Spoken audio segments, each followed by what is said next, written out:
Morning everyone. આજના આપણા આ લેક્ચરની અંદર હું વિશાલ મેર આપ સર્વનું હાર્દિક સ્વાગત કરું છું। વિદ્યાર્થી મિત્રો, લાસ્ટ લેક્ચરની અંદર આપણે મરાઠા શાસન છે તેના વિશે અભ્યાસ કરતા હતા। તો કે લાસ્ટ લેક્ચરની અંદર આપણે મરાઠા શાસનની અંદર કહેવાય તો કે જે રુસ્તમ અલી ખાન છે એ પિલાજીરાવ ગાયકવાડ છે એની સામે ચડાઈ કરે છે અને ચડાઈની અંદર એ પોતે હારે છે। તો કે પિલાજીરાવ ગાયકવાડ સાથે એક સંધિ કરે છે અને સંધિ અનુસાર તો કે એને હમીદ ખાન છે એની સામે બદલો લેવો હોય છે। તો કે પિલાજીરાવ ગાયકવાડ છે પોતે હા પાડે છે કે વાંધો નહીં, હું તારી સાથે તારા પક્ષે લડીશ। પણ પિલાજીરાવ ગાયકવાડ છે પોતે કહેવાય છે કે એના પક્ષે લડતા નથી અને અંતે કહેવાય તો કે રુસ્તમ અલી ખાન છે એનો પરાજય થાય છે અને હમીદ ખાન છે એ યુદ્ધની અંદર જીતી જાય છે। તો કે હમીદ ખાન છે એના આ પ્રકારના કાર્યથી પિલાજીરાવ ગાયકવાડ છે અને મહીનિધિ છે એનો દક્ષિણનો જે વિસ્તાર છે ત્યાં આગળ ચોથ અને સરદેશમુખી છે એનો કર ઉઘરાવવાની એને પરવાનગી આપે છે અને કંધાજી કદમો છે તો કે એને મહીનિધિને ઉત્તરનો ભાગ ત્યાં આગળ એને ચોથ અને સરદેશમુખીનો જે કર છે એ ઉઘરાવવાની સત્તા આપે છે। પછી આગળ વાત એવી થાય છે કે 1729 નો જે સમયગાળો આવે છે તો કે 1729 ના સમયગાળાની અંદર જે ખંડેરાવ દાભાડે છે, આ ખંડેરાવ દાભાડે છે એનું મૃત્યુ થાય છે। ત્યારબાદ ખંડેરાવ દાભાડે છે તો એનો પુત્ર એટલે કે ત્રંબકરાવ દાભાડે પોતે સત્તા ઉપર આવે છે, પણ ત્રંબકરાવ દાભાડે છે એને પણ કહેવાય છે કે દગો કરી અને એને મારી નાખવામાં આવે છે। તો કે ત્રંબકરાવ દાભાડે એના પછી એનો પુત્ર કે યશવંતરાવ દાભાડે પોતે સત્તા ઉપર આવે છે, પણ એની ઉંમર તો ખૂબ નાની હોય છે। તો કે નાની હોય છે એટલે શાસન છે તે સંભાળે છે પિલાજીરાવ સંભાળે છે, પિલાજીરાવ ગાયકવાડ। પણ પિલાજીરાવ ગાયકવાડ છે એને તે કહેવાય છે 1732 નો સમયગાળો આવે છે તો કે અભયસિંહ નામનો એક કહેવાય છે મુઘલ સુબેદાર હોય છે। તો કે અભયસિંહ છે એ ડાકોરની અંદર કહેવાય છે છેતરપિંડી કરી અને એનું ખૂન કરાવી નાખે છે। તો કે આ વિશે આપણે જે અભ્યાસ કરવાનો છે જોઈએ, અભ્યાસ કરીએ આગળ। તો કે રુસ્તમ અલી ખાન, તો કે લાસ્ટ લેક્ચરની અંદર આપણે અભ્યાસ કરેલો તો કે અભ્યાસ કંઈક આ રીતનો હતો કે ભાઈ સુજાત ખાન હતો। ભાઈ આ સુજાત ખાન કોણ હતો? તો કે સુજાત ખાન એટલે કે જે ઔરંગઝેબ હતો એનો કહેવાય છે મુઘલ સુબો, ઔરંગઝેબનો મુઘલ સુબો એટલે કે સુજાત ખાન। અને બીજી બાજુ કહીએ તો કે હૈદરાબાદનો નિઝામ, આપણે હૈદરાબાદનો નિઝામ। તો કે આ ઔરંગઝેબ હતો ને એના પછી શાસન ઉપર આ સુજાત ખાન ને આવું હતું અને એક બાજુ આ હૈદરાબાદનો નિઝામ હતો એને પણ શાસન ઉપર આવું। પણ આ બેને જો શાસન ઉપર આવવું હોય તો કેવાય કોઈ વચ્ચે એક સત્તાધારી પક્ષ હોય એની જરૂર પડે। ભાઈ એવી પક્ષ એટલે કોણ? તો કે આપણે આગળના લેક્ચર અંદર જોઈ ગયા છે તો કે પક્ષ એટલે કોણ? તો કે મરાઠા। આ મરાઠાને આ બેને જરૂર પડે જો કોઈને પક્ષ ઉપર આવવું હોય તો। પણ એમાં જે કહીએ તો કે હૈદરાબાદનો નિઝામ છે એના કાકા હતા, ભાઈ એના કાકા એટલે કે હમીદ ખાન। તો કે આ હમીદ ખાન છે એ આ જે મરાઠા સરદાર છે એમાં એક કહીએ તો કે કંથાજી કદમો, આ કંથાજી કદમો છે એની મદદ લે છે। કોણ મદદ લે છે? હમીદ ખાન કંથાજી કદમો છે એની મદદ લે છે અને હમીદ ખાન અને કંથાજી કદમો આ સુજાત ખાન ઉપર ચડાઈ કરે છે અને એની અંદર આ સુજાત ખાન છે હારી જાય છે અને હમીદ ખાન શું થાય છે? તો કે જીતી જાય છે। તો આ હમીદ ખાન છે પોતે જીતી જાય છે અને સુજાત ખાન હારી જાય છે। આ કંઈક આપણે ચર્ચા કરેલી। ત્યારબાદ કહીએ તો કે આગળ જતા એનો ભાઈ રુસ્તમ અલી ખાન આવે છે। ભાઈ આ રુસ્તમ અલી ખાન કોણ હોય છે? તો કે રુસ્તમ અલી ખાન એટલે કે આ સુજાત ખાન છે ને એનો ભાઈ હતો। આ રુસ્તમ અલી ખાન એટલે કે સુજાત ખાનનો ભાઈ।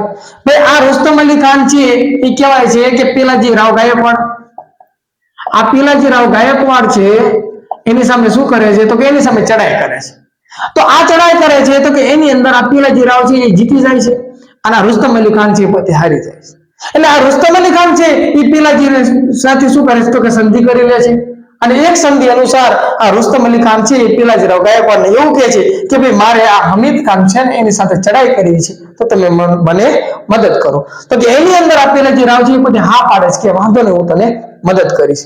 પણ એ જે ચડાઈ કરે છે એની અંદર આ જે પિલાજીરાવ છે, પિલાજીરાવ એ કહેવાય છે કે આ રુસ્તમ અલી ખાન છે એના પક્ષે નહીં પણ આ હમીદ ખાન છે ને એના પક્ષે લડે છે। તો કે એના પક્ષે લડે છે અને હમીદ ખાન પાછું જીતી જાય છે અને આ સુજાત ખાન જે રીતે પોતે હારી ગયો એમ એનો ભાઈ પોતે હારે છે અને એની અંદર આ રુસ્તમ અલી ખાન છે ને પોતે મરાયો એટલે કે પોતે મૃત્યુ પામ્યો અને જીતી કોણ જાય છે? તો કે હમીદ ખાન। એટલે હવે હમીદ ખાન જીતી જાય છે તો કે હમીદ ખાન છે એ આ પિલાજીરાવ ગાયકવાડ છે ને એને કામગીરીથી પોતે પ્રસન્ન થાય છે, ખુશ થઈ ગયો, વાહ વાહ કે મને તે મદદ કરી। એટલે આ હમીદ ખાન છે એ આ પિલાજીરાવ ગાયકવાડને શું કરે છે? તો કે ભાઈ કહેવાય ને આ સમજી લો આ મહીનિધિ, આ ઉત્તરનો ભાગ, આ દક્ષિણનો ભાગ। તો કે આ મહીનિધિ છે એના ઉત્તરના ભાગે કહીએ તો કે કંથાજી કદમો અને દક્ષિણની ભાગે કહીએ તો કે પિલાજી ગાયકવાડ, આ પિલાજીરાવ ગાયકવાડ એને શું આપે છે? તો કે ભાઈ તમે ચોથ અને સરદેશમુખી એ ઉઘરાવાની શું કરે છે? પરવાનગી આપે છે। એટલે આ પસંદ થાય આ મહિનીતિ છે એનો ઉત્તરનો ભાગ છે એ કોને આપી દે છે કંથાજી કદમોને કે ભાઈ આ જે વિસ્તાર છે એ તમે તને ચોથું કરાવજો અને આ જે મહિનીતિ છે એનો દક્ષિણનો ભાગ છે પિલાજીરાવ ગાયકવાડ ને ભાઈ કહે છે કે ભાઈ તમે ચોથ અને સરદેશ નીતિ ઉભરાવજો ભાઈ આ કંથાજી કદમો કોણ છે ખ્યાલ છે ને અને પિલાજીરાવ ગાયકવાડ કોણ છે તો કે આપણે આગળ જોઈ ગયા ભાઈ એક વ્યક્તિ હોય છે ભાઈ ખંડેરાવ દાભાડે આ ખંડેરાવ દાભાડે ભાઈ એને મદદ કરવા માટે બે વ્યક્તિ હોય છે પિલાજીરાવ ગાયકવાડ અને બીજા કોણ હોય છે દામાજીરાવ ગાયકવાડ ભાઈ આ ખંડેરાવ દાભાડે છે એને ક્યાં દક્ષિણમાં જવાનું થાય છે આગળ આપણે આગળના લેક્ચરમાં જોયું હતું તો કે આ ખંડેરાવ દાભાડે જાય છે દક્ષિણની અંદર તો ખંડેરાવ દાભાડે છે એ ભાઈ શું કરે છે તો કે કંથાજી કદમો પોતાનો એક વિશ્વાસુ વ્યક્તિ હોય છે એને સત્તા સોંપે છે અને આ ખંડેરાવ દક્ષિણમાં જાય છે તો કંથાજી કદમો મેન સત્તા ઉપર આવે છે પણ જેમાં પિલાજી અને દામાજી ખંડેરાવને મદદ કરવા માટે હતા એમાં કંથાજી છે એને મદદ કરવા માટે કોણ આ દામાજી અને પિલાજી રહેશે તો હવે આ હમીદ ખાન છે પોતે વિજય પ્રાપ્ત કરે છે તો વિજય પ્રાપ્ત કરી આ પિલાજીને શું કહે છે કે ભાઈ તમે મહિનીતિ છે એના દક્ષિણ ભાગ છે ત્યાં તમે ચોથ અને સરદેશ મૂકી ઉઘરાવો અને આ કંથાજી કદમો ભાઈ એના જે મેન આ પિલાજીના મેન વ્યક્તિ તો કે કંથાજી કદમોને શું કહે છે ભાઈ તમે ઉત્તરની અંદર ચોથ અને સરદેશ મૂકી ઉઘરાવજો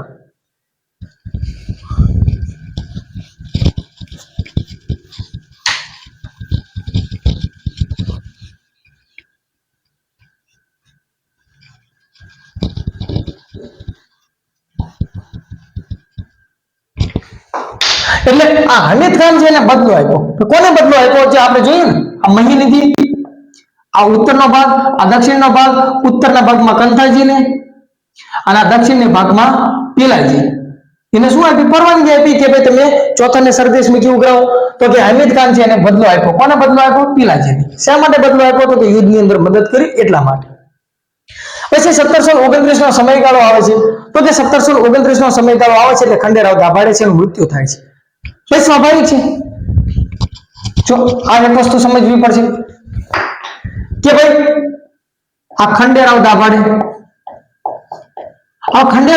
છે શું થાય છે કે 1729 નો સમયગાળો આવે છે 1729 ની અંદર ખંડેરાવ દાભાડેનું મૃત્યુ થાય છે તો ખંડેરાવ દાભાડે પોતે મૃત્યુ પામે છે તો હવે સત્તા ઉપર કોણ આવવો જોઈએ તો કે ત્રંબકરાવ દાભાડે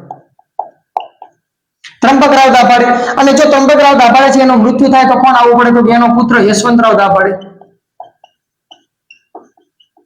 અને ખંડેરાવ દાભાડે છે જો મૃત્યુ પામે તો એનો પુત્ર છે ત્રંબકરાવ દાભાડે એ સત્તા ઉપર આવવો પડે અને જો ત્રંબકરાવ દાભાડે મૃત્યુ પામે તો એનો પુત્ર યશવંતરાવ છે દાભાડે એ સત્તા ઉપર આવવો પડે જ્યારે આપણે એની અંદર જે સેનાપતિ વિશે વાત કરીએ તો કે સેનાપતિ એના આ ખંડેરાવ દાભાડે છે બરાબર એને મદદ કરવા માટે કોણ હતા તો કે દામાજીરાવ બિલાજીરાવ ગાયકવાડ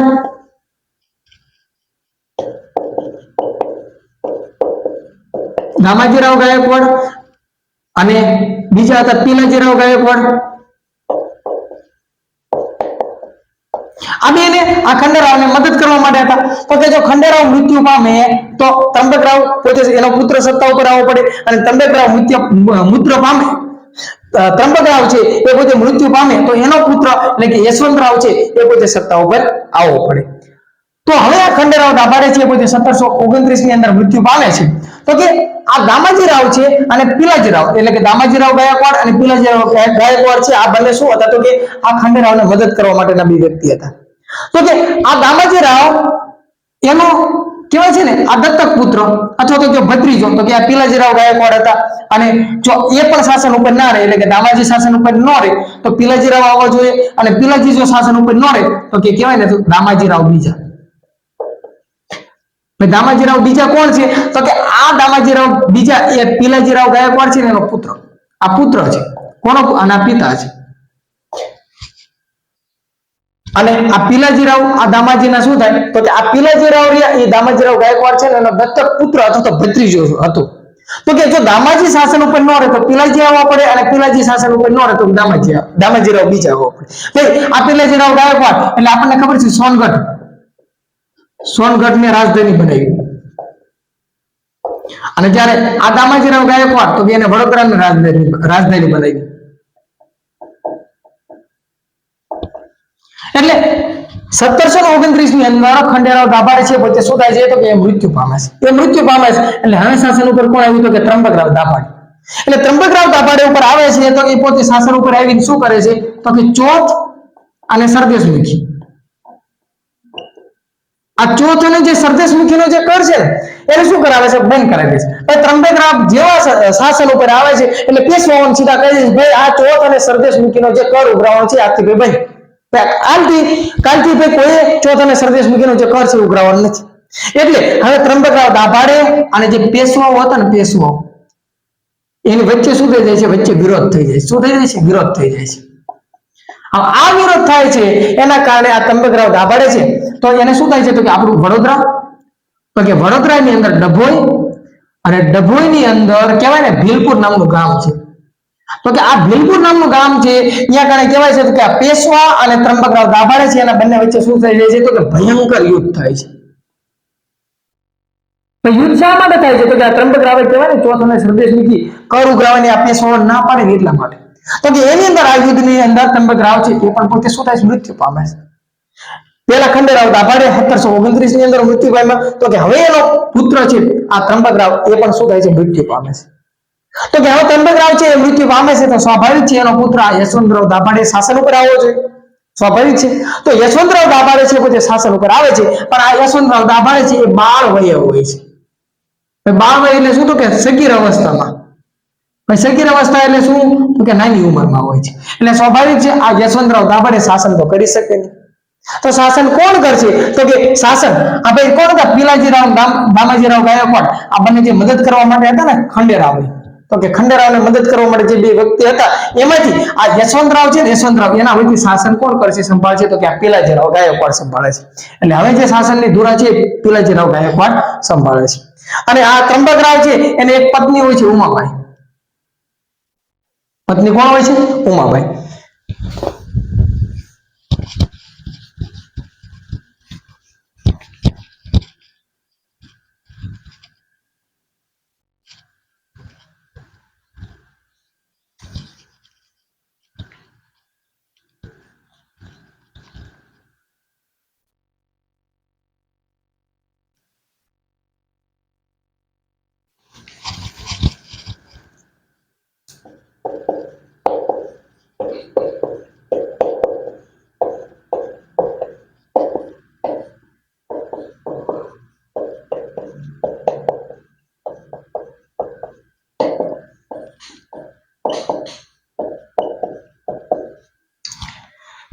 તો આ ત્રંબકરાવ છે એને શું થાય છે તો કે એને પેશવા સામે યુદ્ધ થાય છે તો કે ત્રંબકરાવ છે એને કહેવાય છે એનો ડગાથી કહેવાય છે ભીલપુર નામનું ગામ હોય છે વડોદરાની અંદર.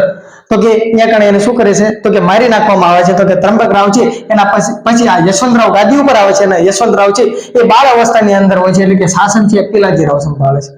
ભાઈ આ પિલાજીરાવ શાસન ઉપર સંભાળે છે તો કે કહેવાય છે ને એક મુઘલ સુબો હતો. કોણ હતું મુઘલ સુબો. ભાઈ મુઘલો છે એની સત્તા થોડી ઘણી તો પ્રવર્તી હતી મરાઠા શાસનની અંદર.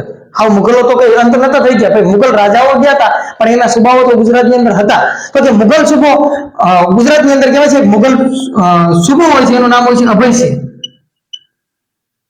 હા આ અભયસિંહ અને આ પિલાજીરાવ છે એ બંને વચ્ચે શું થાય છે તો કે એ બંનેની વચ્ચે કહેવાય છે યુદ્ધ થાય છે.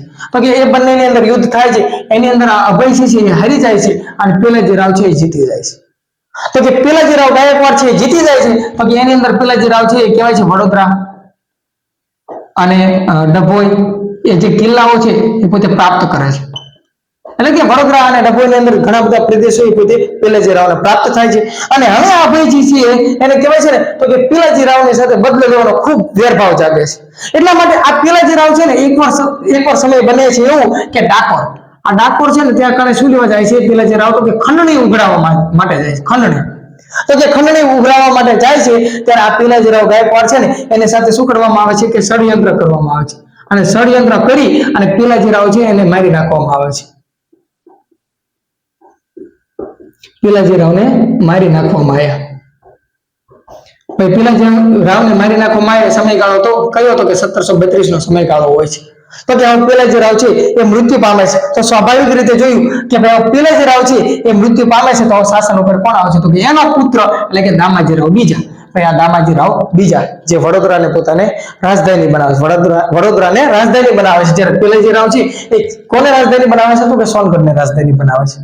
અને અહીંયા કહેવાય છે કે આ યશવંતરાવ છે એ નાની ઉંમરે હોય છે, તો કે એની માતા ઉમાબાઈ અને હવે જે કહેવાય છે ને આ દામાજી રાવ બી અને માતા કહેવાય છે યશવંતરાવ છે દાભાડ, એની માતા ઉમાબાઈ, એ બંને થઈને શું કરશે? તો કે અમદાવાદની અંદર પેશવાઓની સત્તા હોય છે, તો અમદાવાદની અંદર પેશવાઓની સત્તા હોય છે ને ચડાઈ કરશે.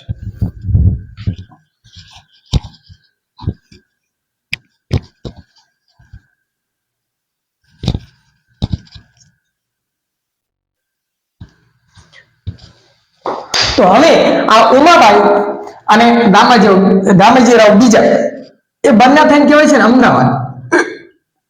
અમદાવાદની અંદર જે કઈ પેશવાઓ હોય છે ને પેશવાઓ એના ઉપર ચડાઈ કરે છે. પેશવાઓ ઉપર ચડાઈ કરે છે અને પોતે શું કરે છે? વિજય પ્રાપ્ત કરી લે છે.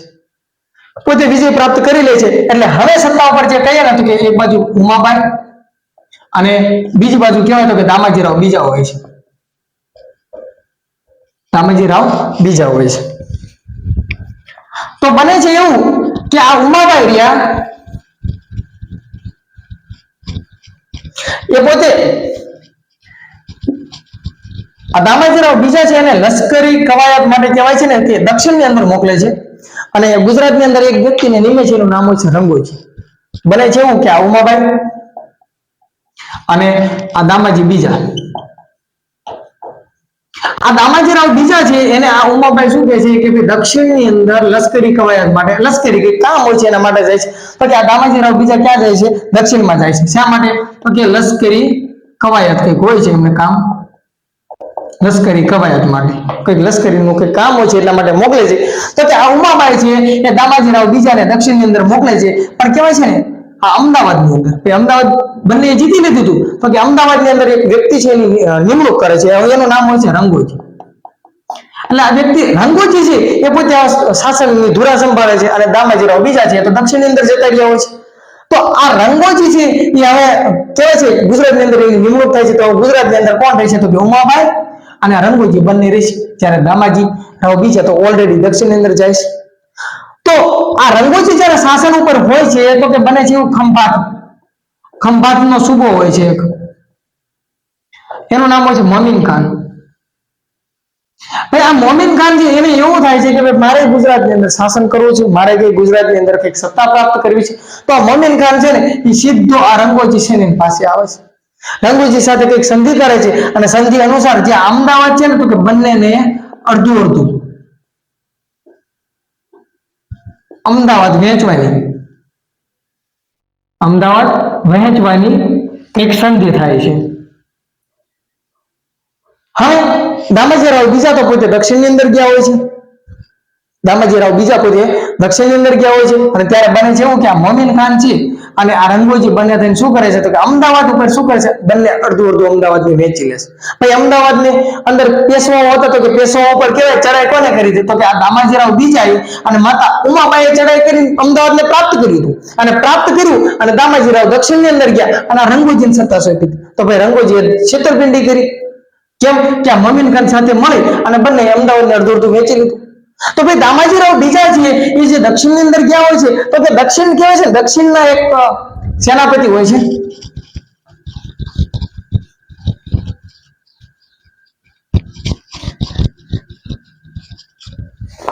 હવે દક્ષિણની અંદર રઘુનાથ રાવ, દક્ષિણ છે એના પેશવા, દક્ષિણની અંદર પેશવા હોય છે એનું નામ હોય છે રઘુનાથ. ભાઈ રઘુનાથ અને દામાજી બીજા, આ રઘુનાથ અને દામાજી બીજા એ બંને થઈને શું કરે છે? તો કે અમદાવાદ, એટલે કે અમદાવાદની અંદર ઓલો મોમીન ખાન ભાઈ આવી ગયો ને,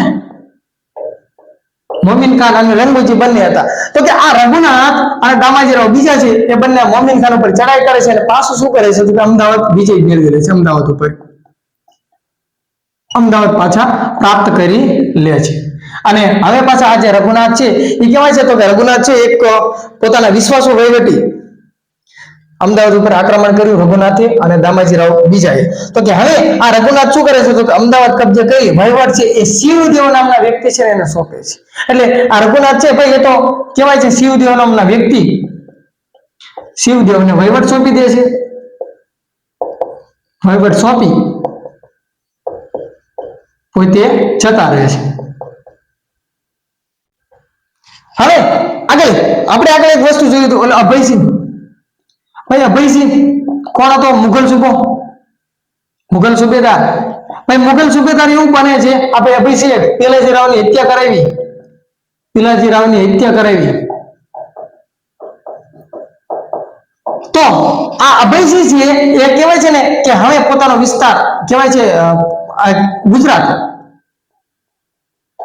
ગુજરાત છોડી જતો રહે છે. તો ગુજરાત છોડીને જતો રહે છે, પણ એક વ્યક્તિ છે પોતાનો કહેવાય છે વિશ્વસનીય વ્યક્તિ, એનું નામ હોય છે રતનસિંહ. ભાઈ રતનસિંહ છે એને ગુજરાત છે એનો વહીવટ સોંપી દે છે. ગુજરાતનો વહીવટ સોંપી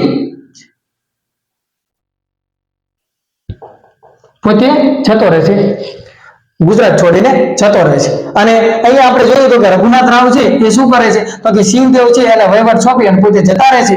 અને દામાજી રાવ બીજા અને રઘુનાથ બંને થઈને ગુજરાત ની અંદર જે અમદાવાદ છે એને પાછું મેળવી લે છે. પછી આગળ જતા બને છે એવું કે દામાજી